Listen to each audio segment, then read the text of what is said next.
A paz do Senhor Jesus, irmãos, amém?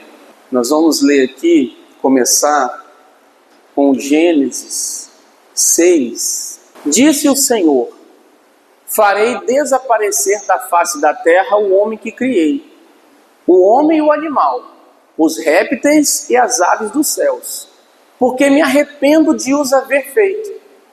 Porém Noé achou graça diante do Senhor. Eis a história de Noé. Noé era homem justo e íntegro entre os seus contemporâneos. Noé andava com Deus. A gente conhece bem o texto quando Deus se arrepende de haver feito o homem. A Bíblia diz que Deus não se arrepende. Ele não é homem para que minta, nem filho do homem para que se arrependa. Então, como que a Bíblia está falando que Deus se arrependeu? Aqui esse texto nos dá a entender que ele perdeu o prazer, a alegria no homem. É isso.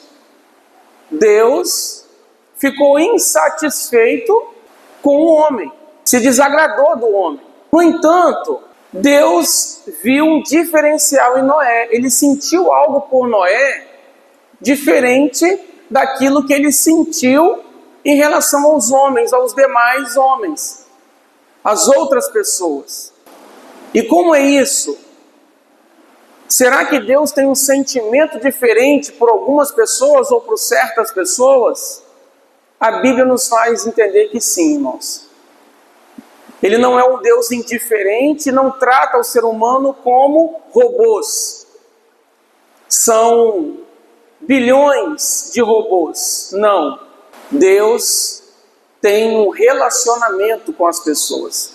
E por isso ele se agrada de certas pessoas. A gente vai ver aqui, além de Noé. Então perguntou o Senhor a Satanás: de onde vens? Satanás respondeu ao Senhor e disse: de rodear a terra e passear por ela. Perguntou ainda o Senhor a Satanás: observaste o meu servo Jó? Porque ninguém há na terra semelhante a ele, homem íntegro e reto, temente a Deus e que se desvia do mal. Outra pessoa na Bíblia que Deus faz questão de mencionar: Jó. Ele está falando que ele era um homem íntegro também, assim como Noé. E reto. Reto aqui é justo, temente a Deus e que se desvia do mal. Outra semelhança com Noé, que se afastava do mal, do pecado. Mesmo que Deus estivesse insatisfeito com a humanidade e decidiu começar de novo, ele viu em Noé justiça e integridade, o mesmo que ele viu em Jó. E quando Deus chega a destacar uma pessoa, a mencionar essa pessoa, é porque de fato, irmãos, essa pessoa agradou a Deus. Ela assumiu uma certa postura, ela alimentou o coração dela de certos princípios, e isso fez com que Deus se agradasse. E a gente tem que aprender com essas pessoas. Nós podemos alimentar o nosso coração desses princípios e agradar a Deus como esses homens agradaram. Vamos ver também quem mais a Bíblia cita. Eis que certa mão me tocou, sacudiu-me e me pôs sobre os meus joelhos e as palmas das minhas mãos. Ele me disse: Daniel, homem muito amado, está atento às palavras que te vou dizer. Levanta-te sobre os pés, porque eis que te sou enviado. Ao falar ele comigo esta palavra, eu me pus em pé tremendo.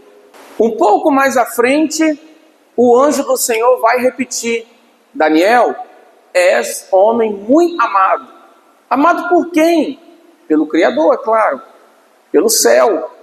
O anjo trouxe uma mensagem para Daniel, e ele diz aqui em versículos anteriores, que ele caiu, perdeu as forças diante da glória, do poder que envolveu a Daniel, quando aquele anjo apareceu. E o anjo fala: Daniel, és homem muito amado, eu vim por tua causa, para trazer uma mensagem para você. E ele repete isso mais à frente: és homem muito amado, É lindo isso, irmãos, você ouvir da boca de Deus que você é uma pessoa muito amada. Pensa só. Alguém pode dizer, não, mas Deus ama todos os seus filhos. Claro que Ele ama. Mas quando Deus faz uma menção ao amor que Ele tem por alguém em específico, isso mostra alegria, prazer nessa pessoa. Há uma diferença entre você amar e ter prazer na vida de alguém. Uma mãe, um pai pode amar muito um filho, mas se entristecer com a vida que esse filho leva, se aborrecer com a vida que esse filho leva. Ou o pai e a mãe podem também se agradar, se alegrar muito. É muito bom ser amado por Deus e agradar a Deus, satisfazer o coração de Deus. E isso Daniel fez, isso Jó fez, Noé fez. Quem mais? Vamos ver. 3 anos reinou em Jerusalém. Era o nome de sua mãe Maaca, filha de Absalão. Andou em todos os pecados que seu pai havia cometido antes dele. E seu coração não foi perfeito para com o Senhor, seu Deus, como o coração de Davi, seu pai. Mas por amor de Davi, o Senhor, seu Deus, lhe deu uma lâmpada em Jerusalém, levantando a seu filho depois dele e dando estabilidade a Jerusalém. Porquanto Davi fez o que era reto perante o Senhor e não se desviou de tudo quanto lhe ordenara em todos os dias da sua vida, senão no caso de Urias, o heteu.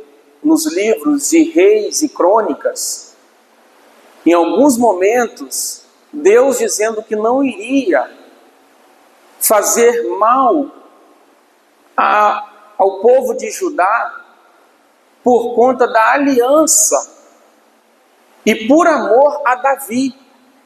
Deus não ia castigar o povo ou os filhos, os descendentes de Davi, por conta de Davi, que já havia morrido, mas que Deus se agradou de Davi. E ainda chega a dizer aqui que Davi não se afastou dos princípios do Senhor, da palavra, da vontade do Senhor, senão no caso de Urias, o heteu. Mas não foi grave o pecado de Davi? Foi. Não teve consequências graves o pecado de Davi? Teve. Mas Davi praticou tantas coisas que Deus se agradou. Davi amou o Senhor de tal maneira, no Salmo 27, Davi vai dizer assim: uma coisa pedi ao Senhor e a buscarei, que eu possa habitar na casa do Senhor todos os dias e meditar no teu templo, no seu templo. Então Davi, ele tinha uma sede, um amor pelo Senhor, um apego em Deus, e Deus se agradou disso. E por conta de Davi, ele não destruiu a nação de Israel. Dependendo do relacionamento que um pai tem com Deus, os filhos dessa pessoa são livrados, são abençoados, são guardados. Por quê? Por conta da aliança, do amor, do relacionamento que essa pessoa tem com Deus. Então esse Criador, esse Pai que nós temos espiritual, é um Deus de relacionamento. Não é um Deus para a gente chamar por Ele só quando a gente precisa, tem necessidade ou teme alguma coisa. Ai meu Deus, Deus me livre. Não. Noé tinha um relacionamento, Jó tinha um relacionamento, Daniel, Davi. Ora, ali estava conchegado a Jesus um dos seus discípulos, aquele a quem ele amava. A esse fez Simão Pedro sinal, dizendo-lhe: pergunta a quem ele se refere. Então aquele discípulo, reclinando-se sobre o peito de Jesus, perguntou-lhe: Senhor, quem é? De quem que a Bíblia está falando aqui? João, o discípulo que por muitas vezes se autodenomina aquele a quem Jesus amava. Ele fala assim dele mesmo. Quem escreve isso aqui é aquele a quem Jesus amava. Mas Jesus não amava todos? Eu ouvi uma pessoa dizer que essa era uma visão de João, que não era bem assim. Irmãos, um apóstolo de Jesus não ia escrever uma coisa só porque ele pensava que era assim, né, irmãos? Eu não acredito nisso. Eu acredito que João escreveu dessa forma porque de fato havia um relacionamento, um afeto entre João e Jesus que era um pouco diferente dos demais. Eu acredito sim. Porque aqui está dizendo que João estava deitado no peito de Jesus, irmãos. Ou seja, havia uma amizade ali, havia uma satisfação, um afeto, uma amizade forte ali, um carinho entre Jesus e João. E isso não significa que Jesus amasse apenas a João. É claro que ali não há margem para se pensar em algo imoral, claro que não. Jesus, santo, santo do Deus vivo, e João, discípulo amado. Havia uma amizade forte, assim como houve entre Jonathan e Davi. Quando a Bíblia fala que a alma de Jonathan e a alma de Davi se apegaram, dois homens, uma amizade forte, um respeito forte, uma admiração forte, um relacionamento forte. É disso que a Bíblia está dizendo. Jesus quer gerar esse relacionamento entre nós e Ele. E como que a gente cria esse relacionamento?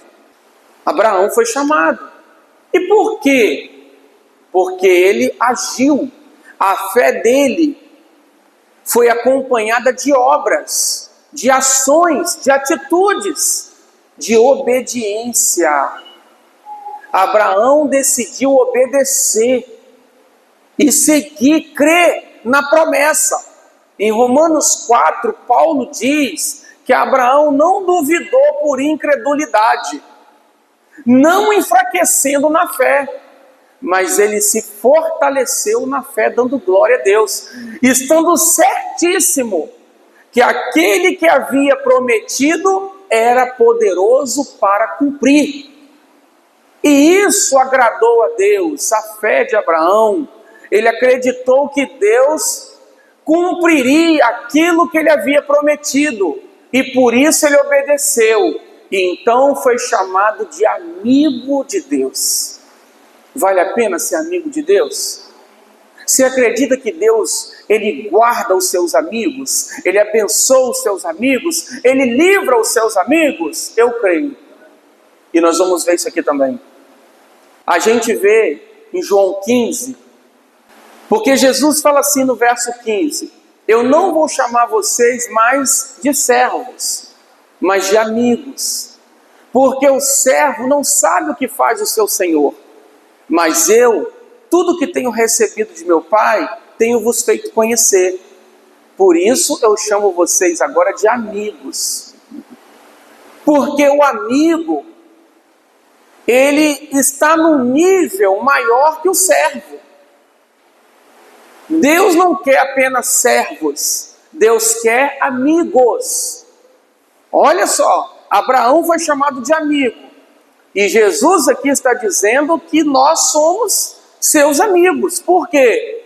Porque Ele nos revela a vontade do Pai, Ele nos faz conhecer a vontade do Pai. E só um amigo conhece de fato alguém. Um amigo é aquele que você compartilha coisas da sua vida pessoal, porque você confia nele, porque você o ama. Então, isso é uma amizade. É com quem você pode contar quando você precisar. Isso que é amizade. Alguém que você pode confiar de verdade. Então Jesus está falando: olha, eu quero ser amigo, agora vocês são meus amigos.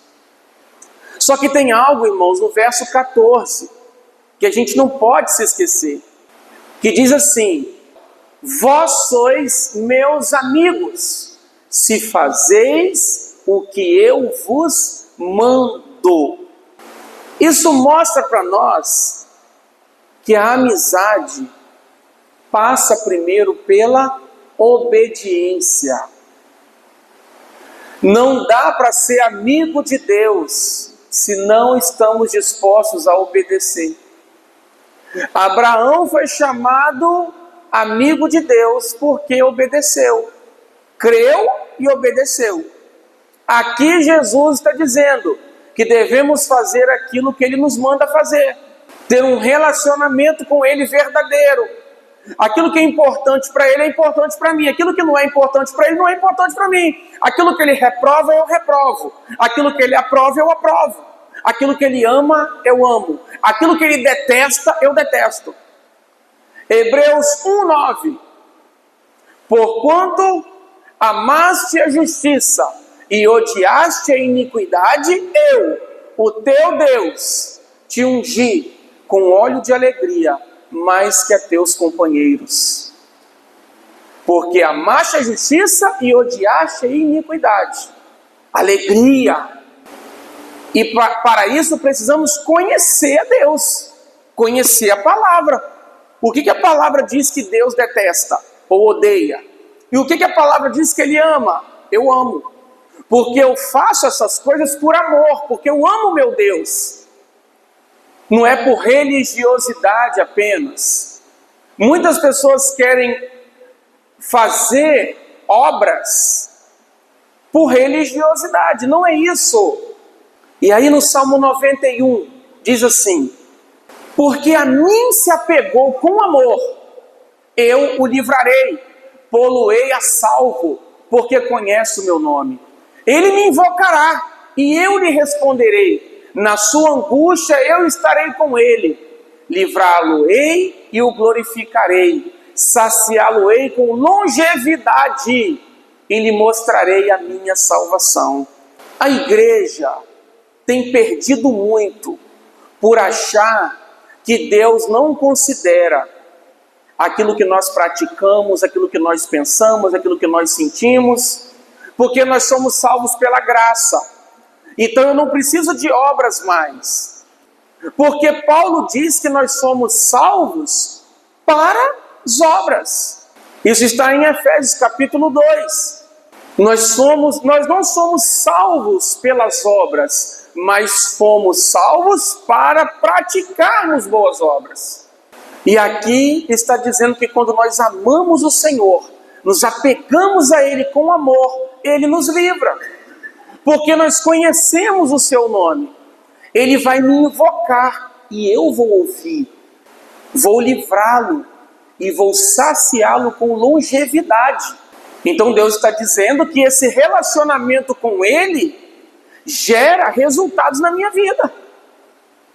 Todas as coisas cooperam juntamente para o bem de quem? Daqueles que amam a Deus, daqueles que são chamados segundo o seu propósito. Olha bem, então Deus tem um propósito na nossa vida.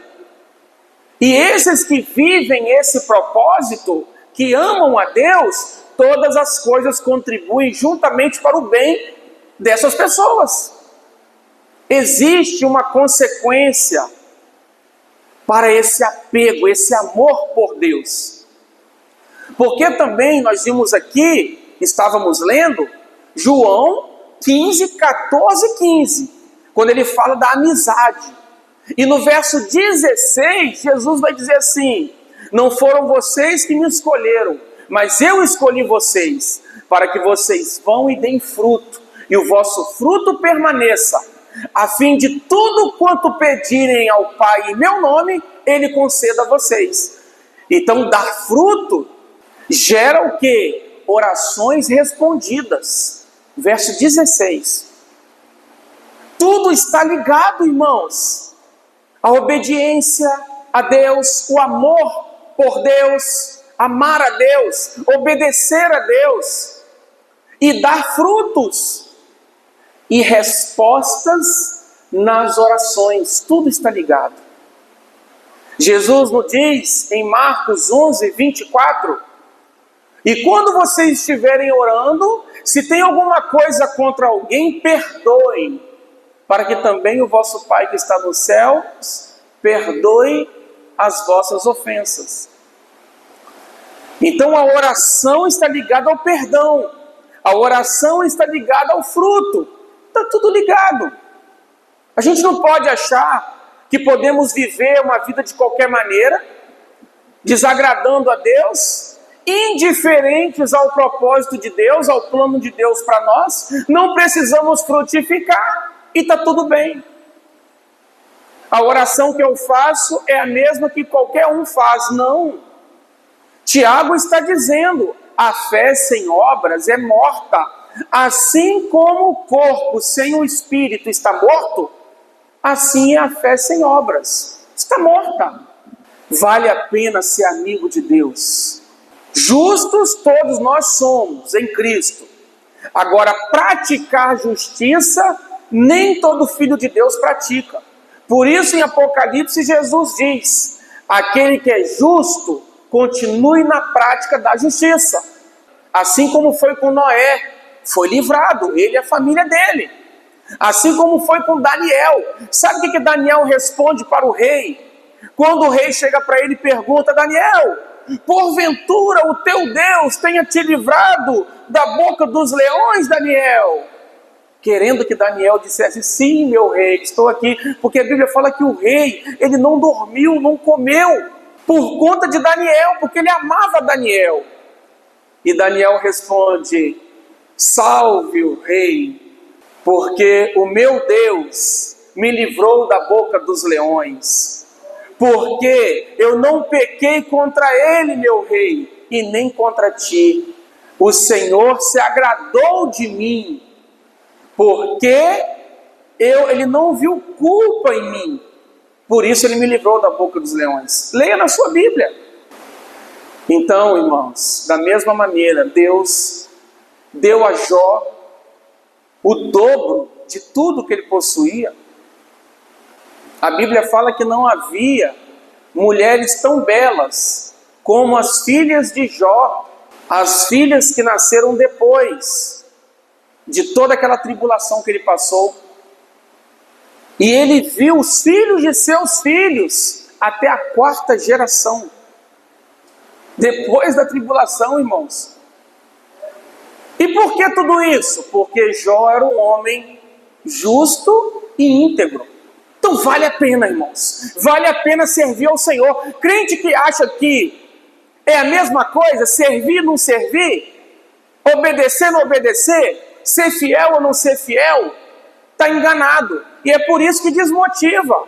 Perde a alegria de servir ao Senhor. Porque acha que isso não vai dar em nada. Vai sim. Deus vai honrar você. Deus vai guardar você, vai livrar sua família. Vai suprir as suas necessidades. Por quê? Porque você amou o Senhor, porque você se apegou a Ele, porque você se alimenta e se fortalece na palavra dEle. Então Ele considera cada passo que você dá. Claro que sim. Olha bem o que eu vou falar com você aqui agora.